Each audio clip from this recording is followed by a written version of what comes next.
tariff. Because the U.S. is a very large bulk in the world economy, it's a little bit more complicated than that. But nevertheless, the tariff cost is going to be borne largely by U.S. consumers, purchasers, and some of that will be absorbed by the foreigners, but certainly by no means are the Chinese paying these tariffs. It comes down to us. Now, the fact that there's a complex scenario of winners and losers in trade, that's sometimes misunderstood when people talk about economists and our high and mighty ideals, is that of course there are some people whose lives are disrupted by free trade. If they work in industries that are protected, then they have an interest in keeping those protections or establishing new tariffs. And that's why the political economy is very complicated. What economists can tell us, though, is that the winners always win more than the losers. So when we have a free trade situation, everyone can always be made better off. And conversely, when we impose tariffs on an economy, ultimately everyone is going to be made worse off one way or another. There's no way of distributing those losses and eliminating them. So, given that complex political economy, I think it's pretty clear that if you're thinking about 80 years of trade negotiations, multilateral, bilateral, World Trade Organization, GATT before that, it's really absurd to think that we can negotiate 80, 100 different bilateral negotiations over the course of 6 weeks and end up with any sort of efficient, rational situation. So it's just, like I said, an absurd situation. Now, I'm really impressed by the organization that brought us here together, the Farmers for Free Trade. They take a very broad overview of the situation we're facing.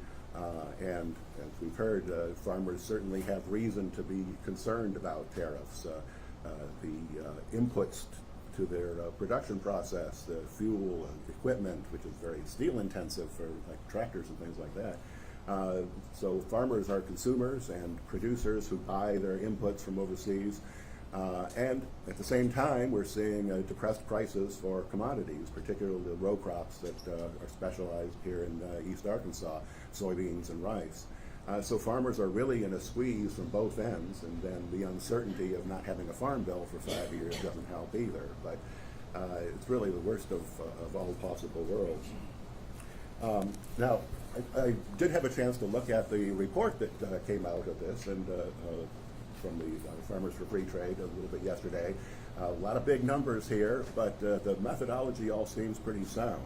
They're taking basically the government statistics on exports and imports, applying the tariff rates that are in place today, and perhaps the tariff rates that are prospective given those reciprocal tariffs, so-called reciprocal tariffs.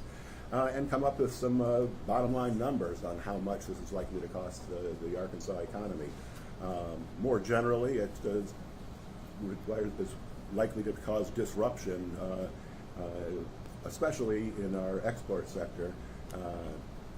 As it's been mentioned already, probably in addition to just the increasing the costs of production, in a tariff war, farmers are going to be the targets for retaliation.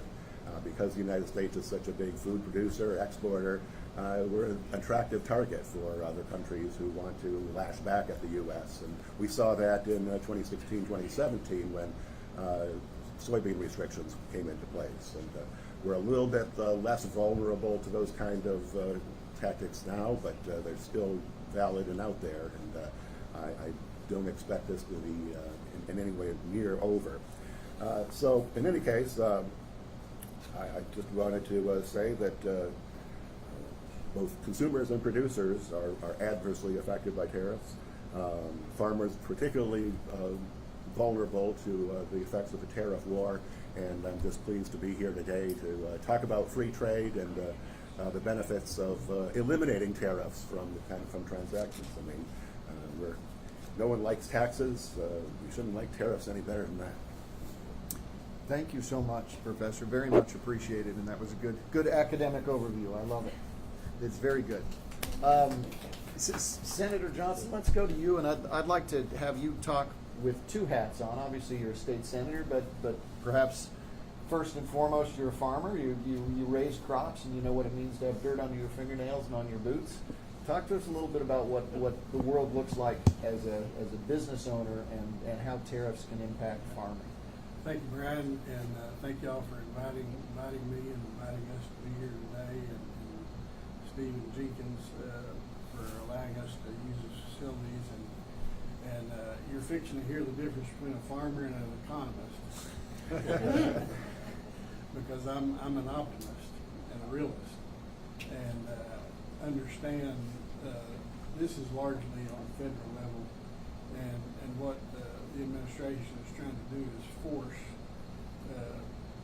reciprocal tariffs. And what we've been dealing with is what Michael said, our base rate was like 2%. Well, that's not what we were selling into. So that's what's being forced this time, is that parity in tariffs. And there's no pretty way about it. If you want to call it a war or whatever, there's always blood spilt in a war, and it's economic blood in this circumstances.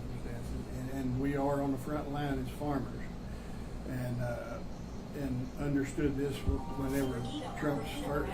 Sorry, good Lord, that's just terrible. That's just terrible. That's, if everyone could silence their phones, that would be great. So, I mean, this happened in the first administration. It was about 4 years worth, before it leveled out. Well, the president don't have that time frame, because he's got 4 years to implement the policies that he feels like is needed to get that parity in trade. I'm not going to disparage what he's doing, because I'm going to live through it. But I'll tell you this much as a producer, between 20 and 30% of the producers in the United States will be out if this don't change between now and December. There is nobody to backfill us. I think the average farmer in the United States is 58 years old. I'm not average yet. I'm 54. Well above average.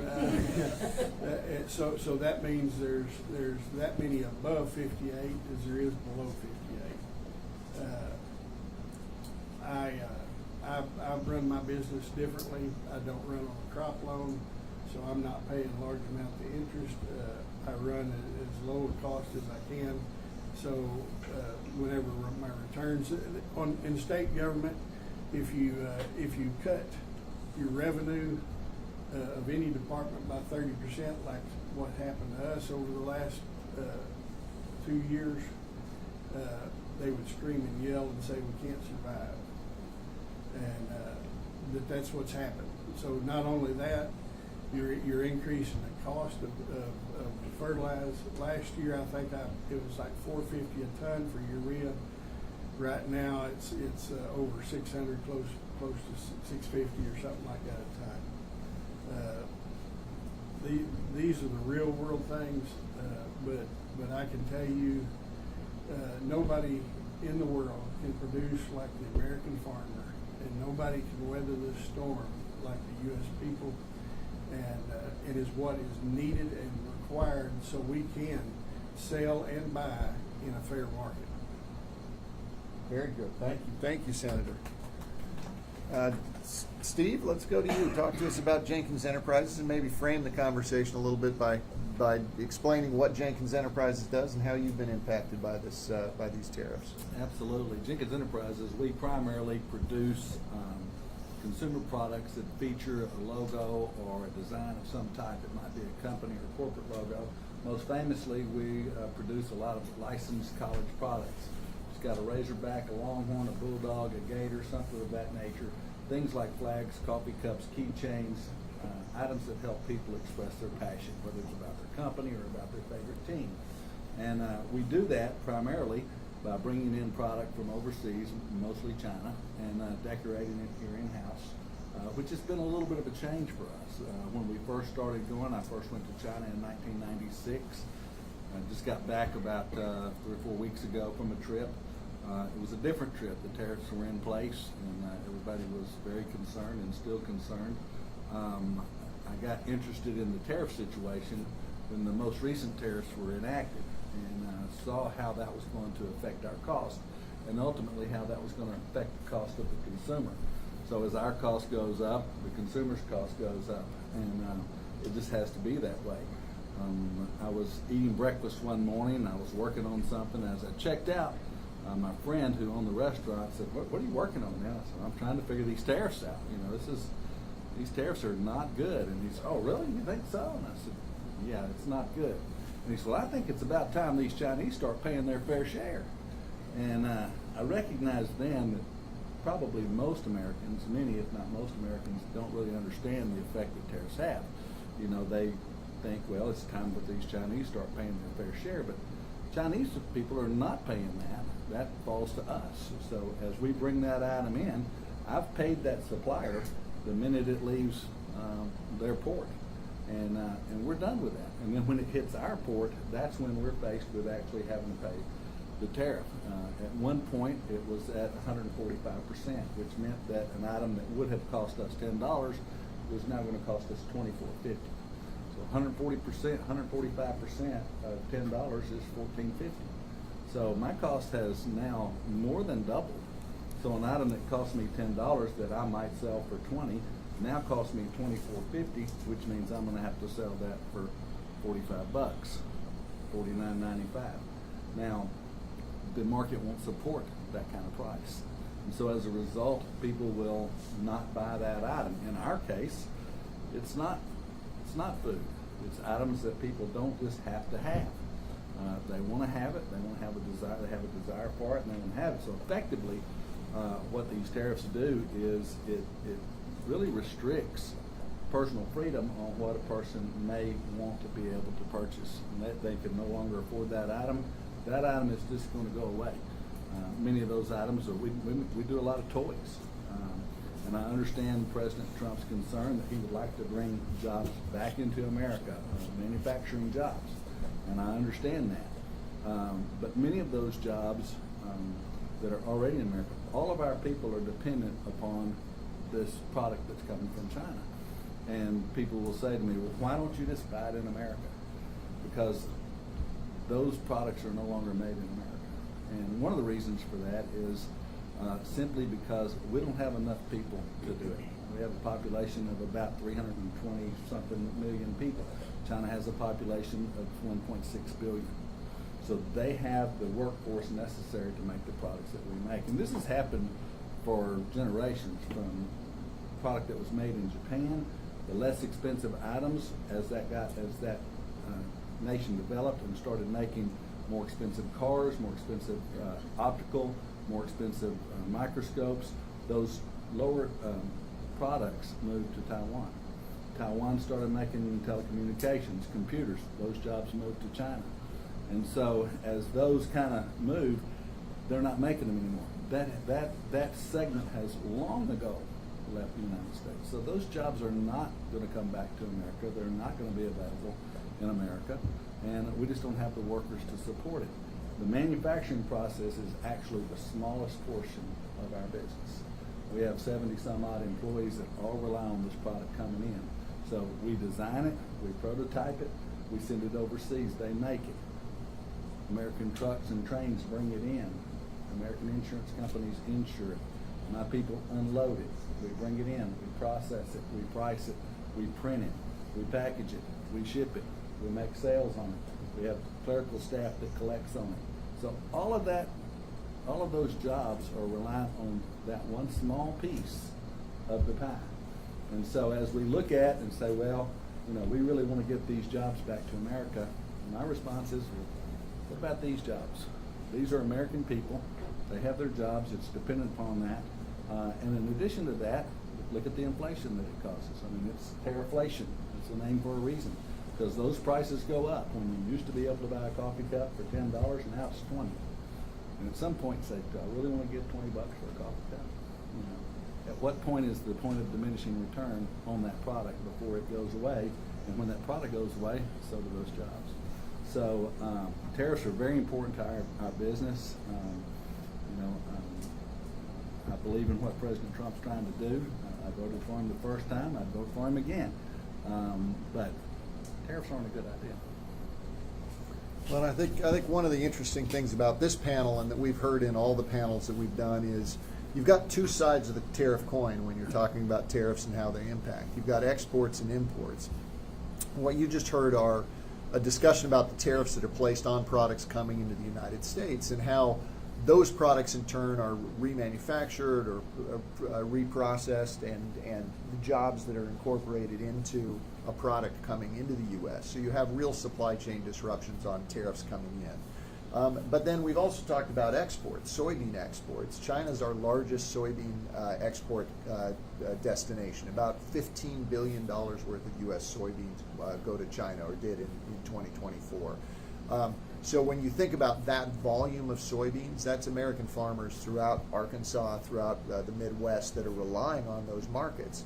And when we have a 10% tariff that China has placed on our soybeans in retaliation for the 30% tariffs that we've placed on their inbound goods, what that means is our soybeans are now competing against Brazilian soybeans, but our soybeans cost 10% more because we've got a 10% tariff placed on them. So it's hard to compete, and that's why we see the 50% fall off in Arkansas exports of soybeans, because our soybeans now are more expensive when we're trying to sell into overseas markets. So it is sort of both sides of that coin.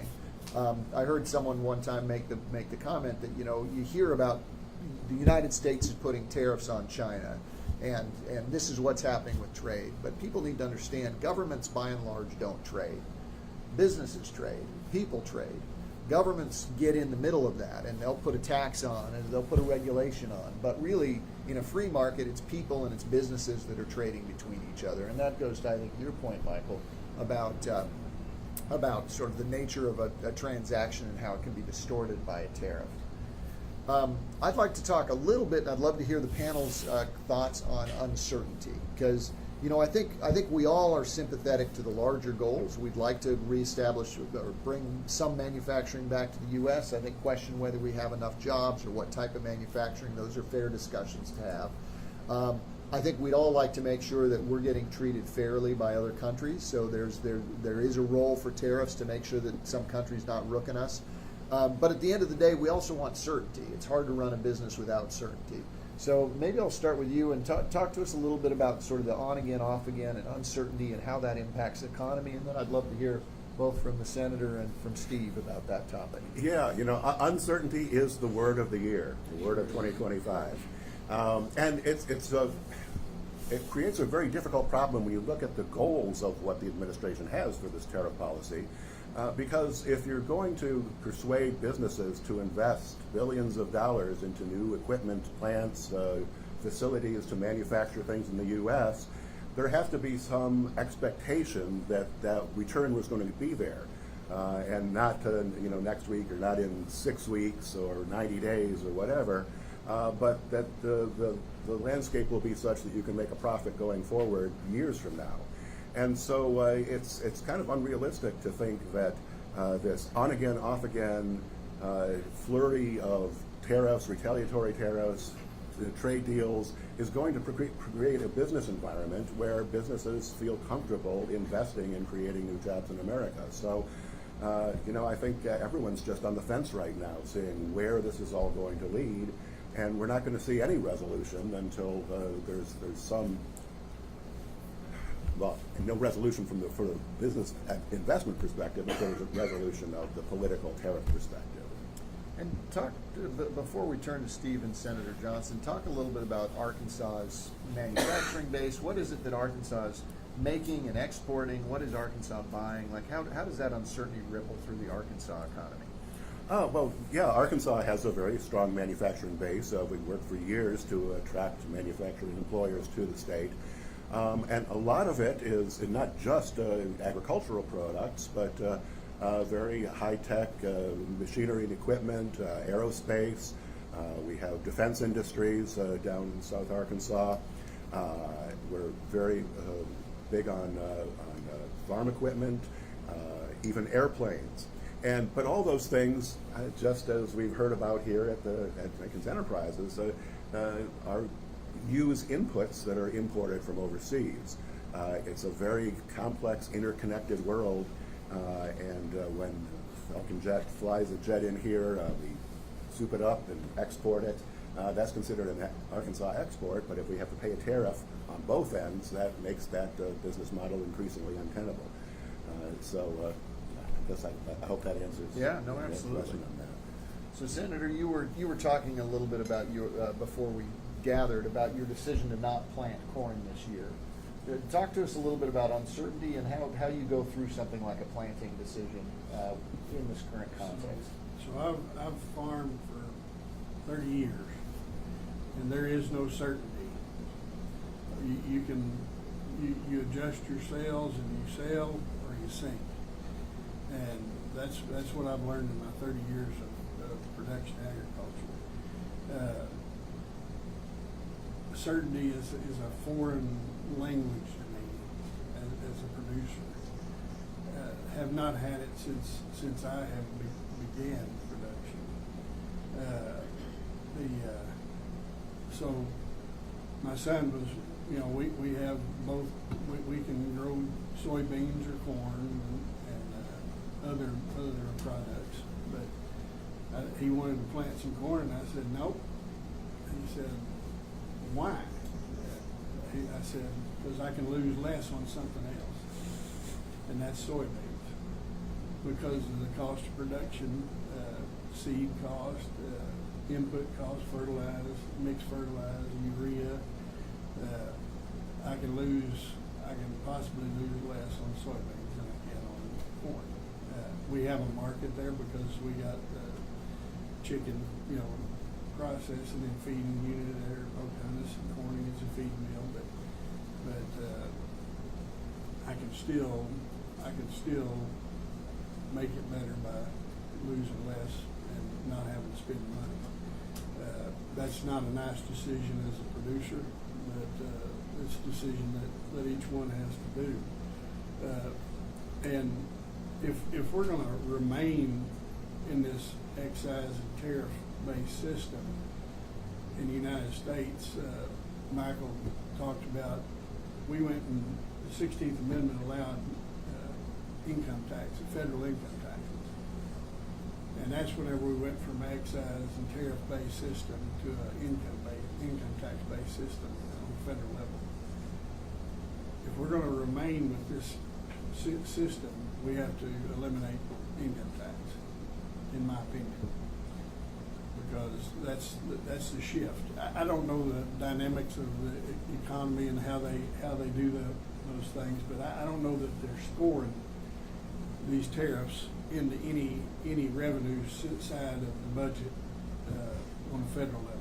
I don't know how they work that, but I know it's making a difference. And in a rice production system, there was a guy who ordered a man lift rice mill, and that was whenever the tariffs was like at 150%.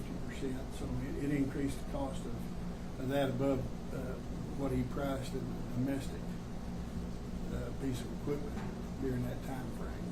It was at the port, shipped, and then this thing hit. So to buy that for this agricultural, it's a rice mill. He had to pay the tariff to get it out of the port.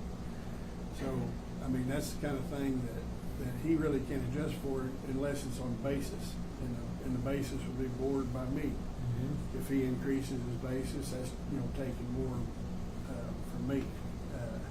So I mean, you can deal with it, but you can't deal with both systems as citizens or producers, because it is a tax. Right. So you got to get rid of the income tax and go with this, or you're going to have a stabilize it one way or the other. So I think one point that I like to make also, when you think about farming's a high risk, low margin business in the best of times. Farmers have to worry about weather. You get one bad storm, you wipe out your crop. You got to worry about the cost of inputs. You got to worry about how much you can sell your product for. You got environmental regulations.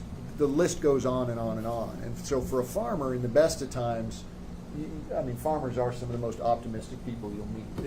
It's a buyer controlled market. Right? Yeah. It's like you going to Walmart and telling them what you're going to pay for toilet paper. That's what I have like 3 buyers my rice, 3 or 4, whatever you want to say. And each one of them knows what their bids are. So the buyer controls the sale, not the seller. Absolutely. Little different than most systems.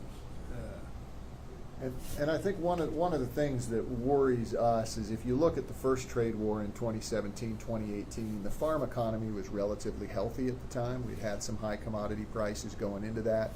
Farmers were able to weather it all right. I mean, for a year or 2 years of financial hits, farmers can do okay. Today, we're in a much more precarious position. Farmers have been squeezed by low commodity prices over the last number of years and by high input costs. I really worry on behalf of the clients that we represent, the farmers we work with, how many of those families are going to go out of business, like you said, if things aren't resolved. Farmers are just, they're on the edge right now. And so that's one thing we look at. Two seasons ago, I sold soybeans for $15, just over.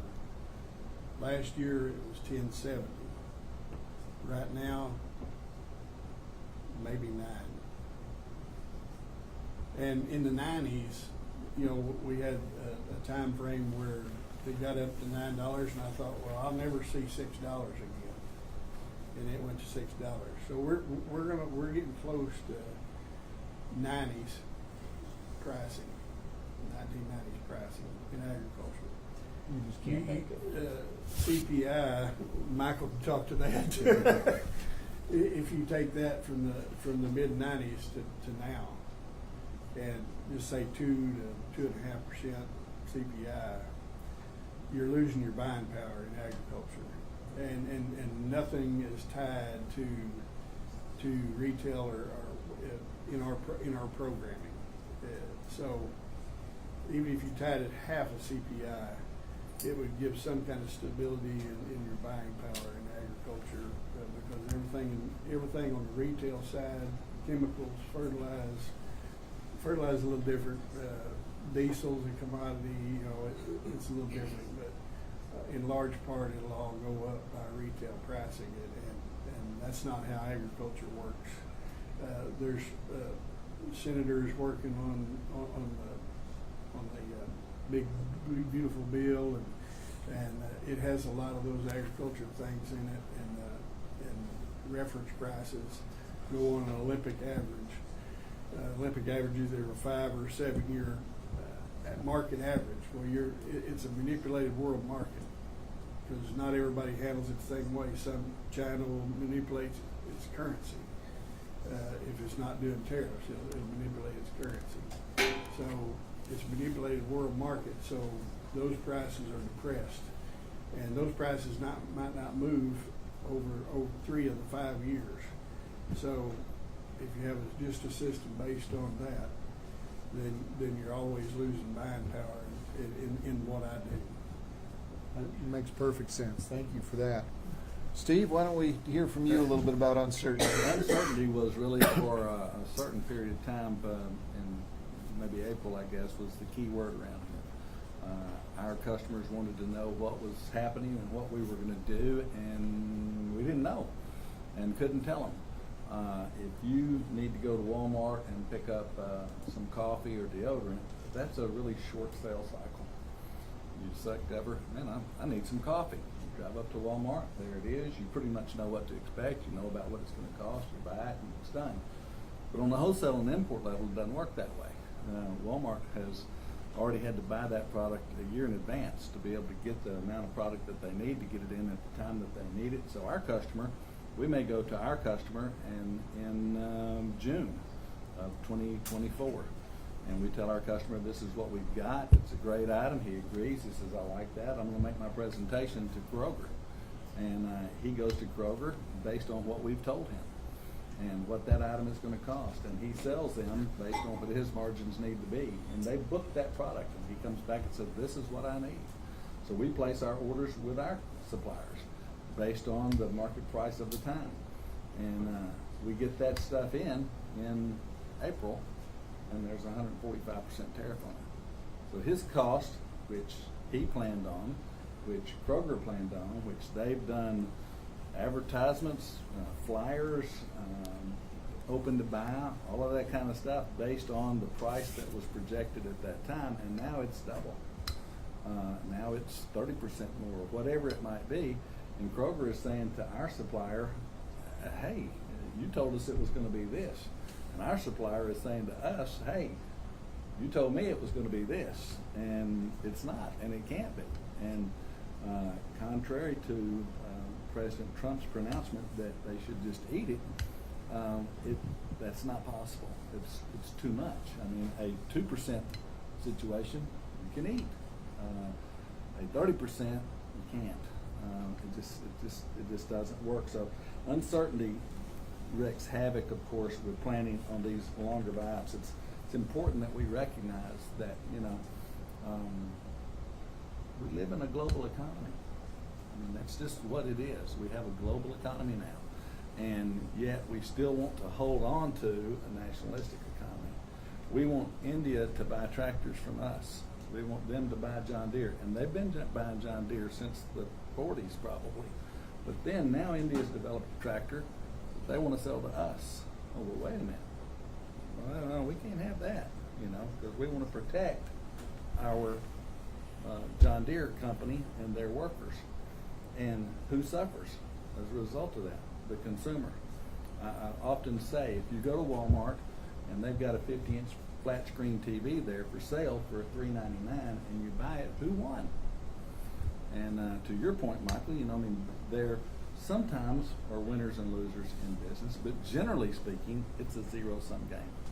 Generally speaking, people will always say, well, Walmart won. I said, you didn't get a TV? If you didn't think that the TV was worth the $3.99, you would have chosen not to purchase it. So they got cash, you got a TV, everybody wins. For the most part,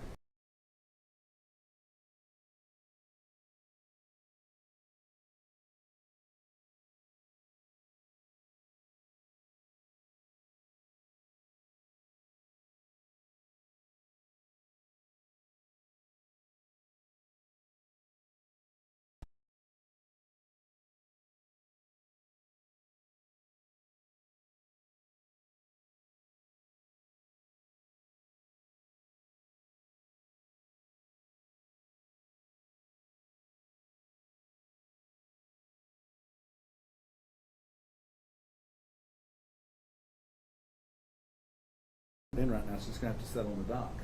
And so it sets on the dock, and all that backs up back there. When December rolls around and the consumer gets ready to go and buy their child Christmas toys, and they're not there, what's going to happen? The toys that are there are going to go up in price. What's going to happen? The people who have the money will buy them, and the people who can't afford them get left out. It's just completely not fair. It's a whole lot of factors fall in when this happens. It's just a chain. It's a domino effect, if ever there was a domino effect. Could I step in and Please. just reinforce a point here that trade is a win-win situation. I mean, when two parties engage in an exchange, they do so because they both see a benefit in doing so. And so, if a tariff or any other policy intervenes and prevents those trades from taking place, then we are being made worse off. Then it becomes less than a positive gain situation. And so, on a related line, when I go to Walmart and spend a lot of money, I get things that I want. But you know what? They never buy anything from me. That's not fair, is it? Of course, that's a ridiculous proposition. So I'll just leave it at that. No, That's a great point. please. And actually introduce yourself. We'll take questions from the audience, but go ahead. I'm Chip Cox. I work for Steve. Okay, so now's your chance. Ask him why he's not paying you more. Hey, believe me, I get that. And a two-part kind of question, because one is, as we pre-book of what Steve does, and you have discussed in farming. I was in the ag business for years and years, and part of our problem is we talk to the rest of the world how to farm, and they have less inputs than we do, and so our generosity has kind of bit us in the rear end in farming. But as far as what Steve did, you pre-book, and these prices are set. Income taxes, they passed a big new bill. Those won't go into effect until another year. But a tariff comes in, what do we do, Or what can Steve do as saying, hey, I pre-booked, why can't these tariffs go in and we announce it, we're gonna do this tariff thing, it happens in the next year. Why is it immediate? Because the point is, my income tax may change this year, but it's not gonna go into effect until the next year, whatever bill passes. So, I kinda get what he's doing there, but I don't understand the immediacy of getting the tariff income. And I agree with you, it's either or, it's either taxes or it's tariffs. I mean, it's one. But the government doesn't produce anything. So, big business is gonna benefit more, in my opinion, from tariff than the mom and pop. It's another avenue that is forcing the mom and pop slowly. You've seen it in farming. Where do you farm, sir? In Clay County. Okay. How many farmers sat around your co-op table 20 years ago? What? How many sit around that table now? That's because there was more farmers back then too. That's right, but they're moved out. So they're Pressures. dead. There's a lot of them was dead. Well, but corporate farming comes in, Yeah. buys up more acres, and people get bigger and bigger. The small, the private business owner, whatever. So how do we battle that and get that voice heard through government that says, hey, look, this is the impact you're having on Steve Jenkins Enterprises. This is the impact you're having on the local Hallmark store. This is the impact you're having. Walmart and these other stores, we can talk about it, but they're going to weather it better than the mom and small pop. guys. So what do we do to say, hey, look, you're killing, it's another nail into middle class America. Well, part of what we do is these types of town hall events, right? I mean, this is about education and discussion. I think two things that I want to comment on, and I'd love the panel to reflect on what you've just said. One is, if we take a step back and say, where does the authority for taxation come from? The Constitution gives the authority for taxation to Congress. It says Congress has the power to levy taxes, posts, and tariffs. It's Congress who has the power to put tariffs on. And why did our founding fathers do that? Well, I think part of it's the point you're making. You don't want a system where a tax can go into effect one day and go out the next day, and a tariff is a tax. And Congress is a more deliberative body. It takes a while to pass a bill, sometimes too long, sometimes it can be frustrating, but it's a reflection of all the people talking to their representatives and their senators and making policy. And once a policy's in effect, you've got some sense it's going to be around for a year or two because it takes a while to change the policy. That's why tax policy and tariff policy was given in the Constitution to Congress, not to the President, because the President could on a whim say, you're now getting a tax, oh, never mind, now you're not. And that just doesn't make sense. So I think this kind of, how do we do pre-buying and how do we forecast what's going to happen? I think the founders, the framers of the Constitution got it right. Congress has that authority. Congress has delegated some of that authority to the President in emergency situations. One of the questions the courts are debating right now is, has the President exceeded his authority? Does he have the authority to say every country in the planet is going to have a new tariff rate? Is that an emergency situation such as Congress gave him the authority? So I think it's a great question you're asking. Well, and I think a good response to that is our senator, our one of our two senators has a representative sitting right back here. So thank you for coming. I think that's why that's done. It's much easier for us to communicate our needs to our representatives. The president doesn't have someone here today, but our senator does, and so he wants to hear from us.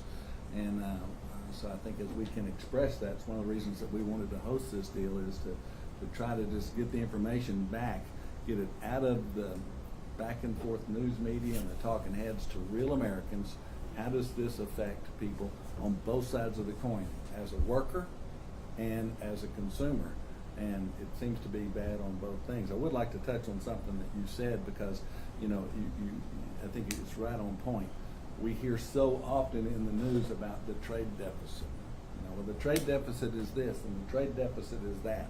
And what that means is that we are selling a lot more, we are not selling a lot more. China is selling a lot more to us than we're selling to them. And it's easily said, well, that's just not fair. I mean, we're buying stuff from them. What are they buying from us? And the truth of the matter is we are a consumer economy, okay? The average household income or the median household income in America is a little over $70,000 a year. In China, it's $3,600 a year. So the Chinese people cannot buy product like what we buy. You know, if my TV kind of starts getting fuzzy, it goes to the curb. I buy a new one.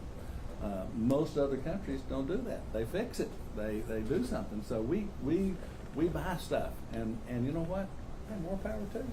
If that's what we want to do. I think that's a freedom of America. Is that what if we were to look at and say, well, you know, we're not selling Texas near as much as Texas is selling us. That's just not fair. We're going to need to tax these Texans. Well, that may be okay. You know, we're going to try to even the game with external pressures and stuff. Well, we don't do that because, you know, that was a national economy. And so no one cares. Who cares if we buy more from Texas or Texas buys more from us? Nobody cares about that. And so now we're in a global economy, and finding that shift of how does that work? Because, you know, a lot of that has to depend on the amount of dollars that are going out of our economy. And so that's a little over my pay grade, but, you know, our people want the product. It's legal, and truth of the matter is, in spite of what we hear in the news, the world is a much, much better place to live in now than it was 30 years ago. The Chinese people, which are human people that we should be concerned about, their lifestyle has been lifted up. Pakistan, poverty has been almost eliminated in Pakistan because Americans like cheap shirts. The world is, kids are getting educated. They're getting vaccinated because of what? Because of our global economy. It's better for everybody in the world that we're able to have free trade. Nice job, Steve.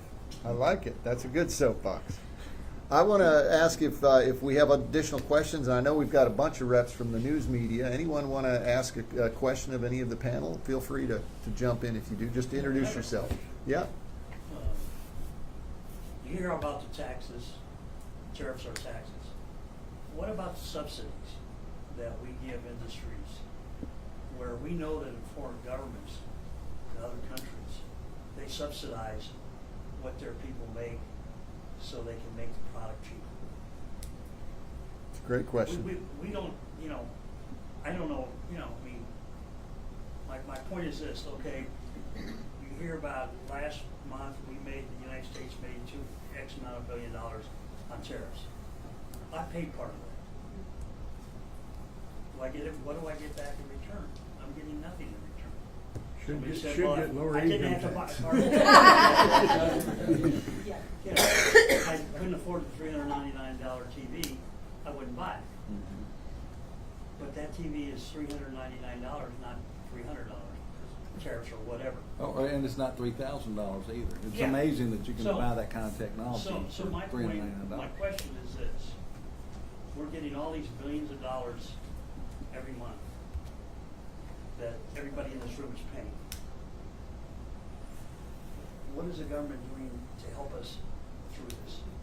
I don't see any help. Again. I say lower the income tax. I mean, but that is something that Congress has to do, and it's, you know, But I'm still paying it. Yeah. Well, you call it A and I call it B. Yeah. I'm still paying it. yeah.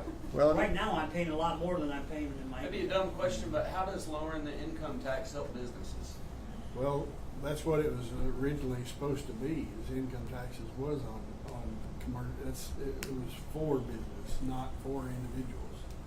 It was supposed to be take the place of the tariffs whenever they were first developed.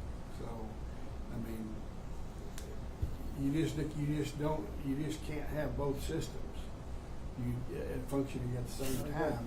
You know, or you gotta, like Michael was saying, you got an uneven system and there's no stability in it. And those are all, you know, being done immediately under the emergency powers, and you know, that was for the fentanyl and the illegal aliens coming into this country was established. Rightly or not, that's up to the courts, not for me in my position. So, but that's what the answer should be is you should not have to pay as much in income tax if you're paying taxes, you know, secondarily through a tariff or excess tax. Not as much or not at all. You shouldn't, I mean, there should There's be, a big there difference should. between the two. Well, Not I as mean, much- you went from one system to another system in 1913, so. I But mean, now you're on both systems. Now you're on both, right, now you're And, doing both. if you, now you're if you wanted to supporting buy both. that $400 television, you gotta make $700 to net out the $400. And you go up there and you say, here's my $400 TV, and they say, that'll be $423. Wait a minute, I thought it was $400, no, you gotta pay the sales tax. You pay the sales tax and you bring it home, and then in Arkansas, we have a property tax, in addition to the real estate tax. In order to get there, you had to pay the gas tax, and I mean, so now we've got this new tax that has really been increased, but none of those taxes have come off. In California today, July 1st, Governor Newsom's introduced a 65-cent per gallon gasoline tax that went into effect today. Gas is already pretty expensive out there. So, hey, in Arkansas, we got pretty good on that front. There you go. Well, and I think one thing to recognize, I mean, tariffs are taxes. That's what we're talking about. Tariffs are a tax on consumption, right? They're a tax on goods and services. And so traditionally, the sectors of the economy that consume more are more concerned about tariffs. So farmers consume a lot. We consume fertilizer, we consume fuel, we buy tractors, we buy farm chemicals. So traditionally, farmers have been more concerned about tariffs because tariffs disproportionately hurt them. Real estate developers, they're not concerned about tariffs. Why? Because real estate developers aren't consuming a whole lot. I'm using real estate just as an example, but Not because President Trump is a real estate not developer. nothing to do with President Trump, but when you think about sectors of the economy that are tariff sensitive versus not tariff sensitive, sectors of the economy that aren't purchasing a whole lot tend to be less sensitive to tariffs. Sectors of the economy that purchase a whole lot tend to be really sensitive, like Jenkins Enterprises. So it's not surprising when tariffs go up that a company that's buying a whole lot of stuff suddenly is getting really squeezed. And that's why when we hold these town hall events, you hear that kind of dichotomy of some sectors of the economy saying this is really hurting us, and others are saying, well, we can probably weather it. A lot of it's just how much are you purchasing. Other questions from the audience? Yes, ma'am. What about the Trump bailout, $16 billion in 2018? Is that something we should see again for farmers? So the market facilitation payments that President Trump released in 2017 and 2018, it was actually closer to $30 billion total. And those were taken from what's called the Commodity Credit Corporation, which is a fund used to stabilize agriculture, administered by the U.S. Department of Agriculture. President Trump and USDA Secretary Rollins have both said they will support doing another fund if needed to support farmers. So I think at the end of the day, we're likely to see some kind of support program. But, you know, we could ask our... Doesn't that become a subsidy? Yeah, I think it goes to your point, and I don't know a whole lot about that, but I mean, that's how come you can go to Walmart and buy a watermelon for $6. I don't know how you get a watermelon to a Walmart store for $6, much less be able to sell it and then make a profit on that. So, you know, you're selling soybeans now for $9, and something's going to have to be able to help you, but you benefit a little bit from that. That prices My in that point sector is went if down. you, in 2017, 2018, you had a fund for $30 billion or billion, whatever it was. Billion. You know, where did that money come from? You. Yeah. Right? Right, And I mean, so, you know, either way, it's moving money from one pocket to the other. Yeah. Other questions? Thank you. That was a great question. Surely the news media has inquiring minds. You can also come up after and talk to each of the panelists. We'd be happy to do one-on-one interviews with everyone. Yes, sir. Oh, you go ahead. Hi, my name is Amanda. You hear a lot about tariffs, but there's also duties. So what is the difference between the two? And then also, there was pre-existing duties that we have. For instance, a stainless steel tumbler was 2% a year ago to import in. And now it has a 25%, or actually it's 50% additional stainless steel tariff, plus the 30% that's also set in place right now. So my two questions: what's the difference between the duty and the tariff? And then also trying to, what's what I'm looking for? plan on the pre-existing plus any of the additional? How are you all doing that? You want to talk about duties and tariffs? Well, as far as I'm concerned, it's the same thing. Yeah, What's they the are difference essentially, between yeah. a sales tax and an excise? Sounds tax? about They're like both a tax. 48% to me. Well, yeah, the numbers. But yeah, I mean, and that's an issue is that, we're not starting from a zero base. There are some products that are subject to tariffs and duties already, and all the innovative new tariff structures that we're seeing put into place now are on top of that. So especially steel products, now we're up to 50%. And it's also the case. I suppose my first thought was like the duty-free store at the Canadian border. That's where you can buy things without paying the international tariffs. But even that has gone away now. The exemption for small purchases is now been eliminated. So now when you buy something direct from China through Amazon, you got to pay that duty, even though it's just a small purchase. So it's kind of a piling on effect. Right. Thank you. Yeah, go ahead. You all talked about this sort of close to the beginning of the presentation here, but I mean, I feel like President Trump was pretty clear that he wanted to put some serious tariffs on other countries during the political campaign last year. I think he was really honest about that and wanting to do more tariffs than he had previous term. So, I guess I'm just trying to understand if we're all here talking about how tariffs are bad for our small businesses, or they distort the economy and all these things, that all makes sense, but what's the goal here? Are we trying to encourage the president to back away from one of his central campaign promises and things that he was very clear about doing? It's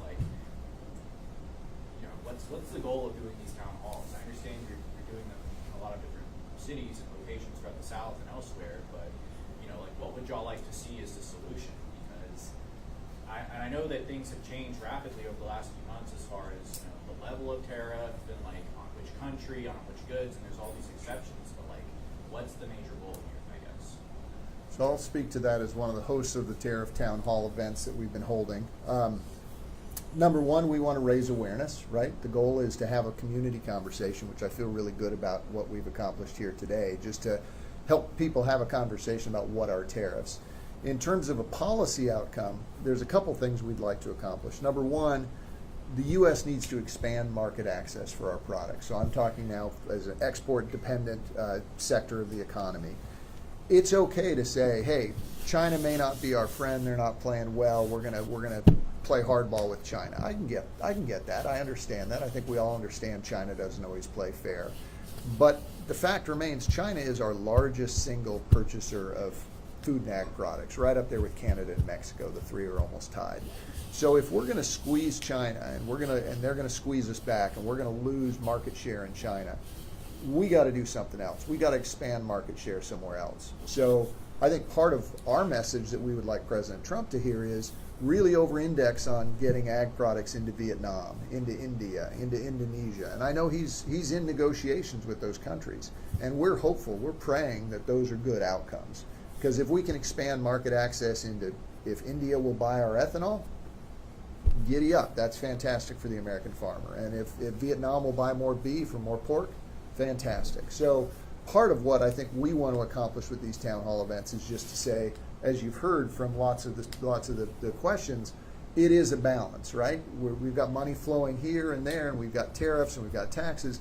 At the end of the day, we need a system that supports domestic farmers, that supports domestic industries, and we need balance and we need certainty. And if we don't have balance and certainty, we're not going to have a strong economy. So I think everyone's supporting the president, everyone's supporting our Congress. We're all wishing all of our elected officials the best. But at the end of the day, as citizens, we also have to be able to raise our hands and say, here's how we're being affected. And that's part of the democratic system, is letting our elected officials know this is what's happening to us. And that's why I think this is important. I think if I read between the lines on your question, it's a little bit of, look, you knew this was what he was going to do, and I voted for him. You say, hey, you knew this is what he was going to do, and yet now here you are complaining about him doing what he said he was going to do. And the truth of the matter is, with regard to tariffs, I think two things. Number one, the threat of tariffs worked really good. It worked great with Ecuador. I mean, they changed their policies just like that. And so with many of the, particularly the smaller tariffs, so we've got 99 calls from different countries. Who cares if Uganda calls us, okay? China is a huge, huge, huge factor. And while you might be able to win using the threat of tariffs with Ecuador, China's a whole different situation. And it will be very, very bad for our economy and our consumers if these tariffs continue on. I mean, right now we've weathered because it kind of hit, but it kind of didn't hit. I mean, again, there's a long sales cycle there, so 3 months during that time period.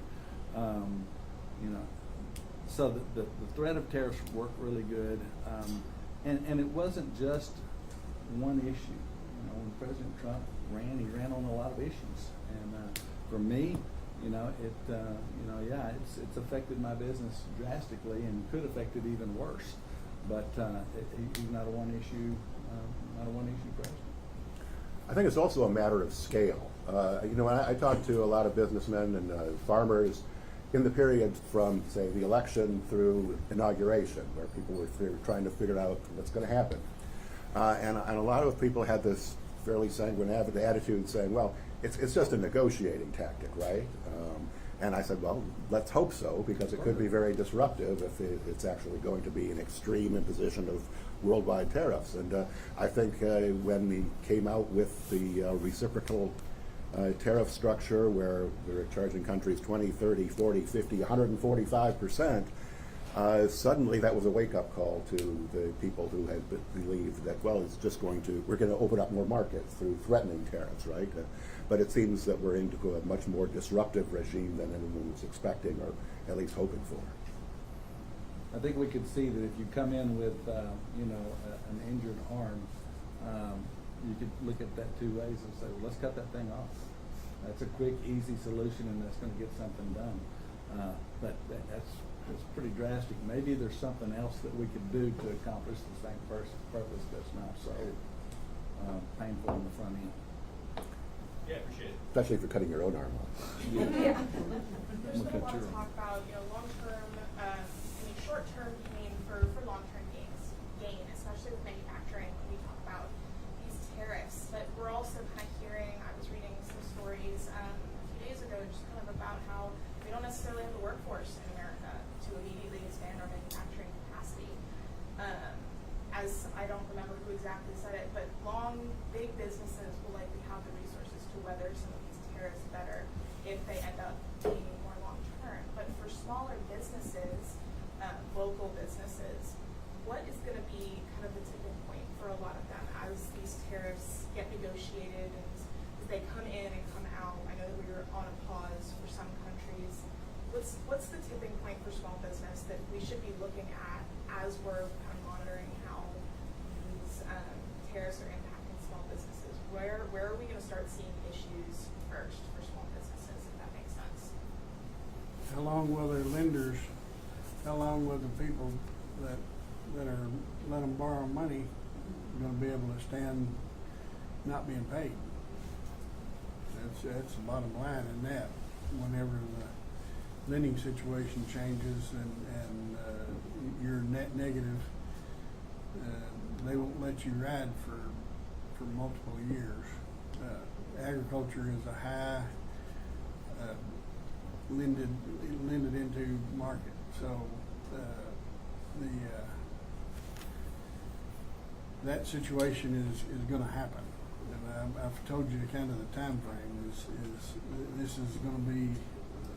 This is the second year. That has to be resolved by the end of this year, or you're going to lose a commodity in the United States, which is the American farmer, and there's nobody better, and there's nobody to back us up.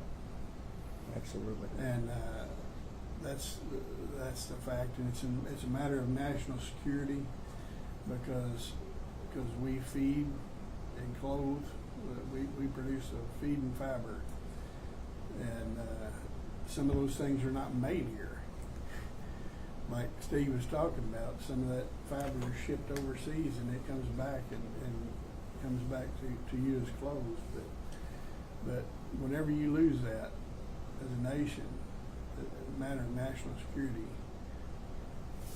Well, and it doesn't happen overnight. You know, I mean, you ask, what is the tipping point? For me, it's getting product. Am I going to be able to buy components at a rate that we can then turn back around and resell to the American consumer that will stand that price pinch? You know, if you're used to buying something for $10 and now all of a sudden it's 20, you say, well, it's not going to be that.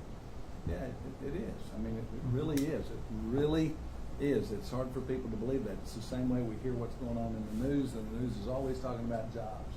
We've got to have jobs, and we've got, you know, jobs are important. We've created these jobs, and that's smoke and mirrors. Okay, it really is. I mean, we've got jobs in America. We don't have workers. Okay, do you think Walmart and Kroger want to have machines up there checking people out? Oh, they're just trying to save money and not hire people. They can't hire people. We don't have enough people to work in those jobs. But if you ask any business person in America, what is the hardest thing that you're able to accomplish? It's hiring people. I can hire 5 people today. Today. We put ads in the paper, we recruit, we do stuff with Indeed, we do all of these things, and you get down to, you got nobody. And again, it's kind of a catchphrase. We don't need jobs. We got jobs. There's 25 million unfilled jobs in America right now. We need workers. So if we bring all this business back, we bring all these jobs back to America, there's no fitting. So I'd love to be able to take more questions, but we are at time, and we promised we'd be in and out in an hour. We've gone a few minutes over. I would like to again thank Jenkins Enterprises for hosting. I'd like to give our panel a round of applause, please.